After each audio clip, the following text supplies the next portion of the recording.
இந்த ஒரு சின்ன பொட்டலம் தான். இதுக்காக காலையில் 7:45 போயிட்டு 1/2 நின்று கூட எங்கள் மம்மி வேறு நின்னாங்க. அதுதான் ஹைலைட்டே. எப்படி இருக்குன்னு பார்க்கலாமா? மிஸ்ஸுக்கு ஆப்போசிட்டில் லட்சுமிபதி ஐயர் நிப்பகம்னு 150 வருஷமாக இருக்கிற இந்த கடை தாங்க. இங்கே தான் நம்ம வாங்க போகிறோம்.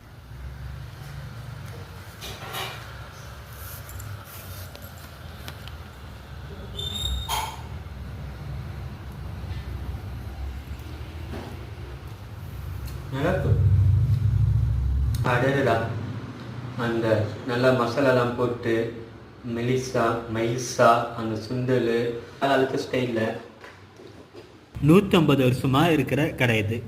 இங்கே ஹைலைட்டு என்னென்னா, இதை பிளாஸ்டிக் கவர்லேயோ சில்வர் தாலியோ மடிக்காமல் இந்த மாதிரி இலையில மடித்து தரனால தான் இது இன்னும் டேஸ்ட் அருமையாகவே இருக்குது. 150 வருஷம் பாரம்பரியம். ஒரு 1/2 நிற்கிறதுல என்ன தப்பு?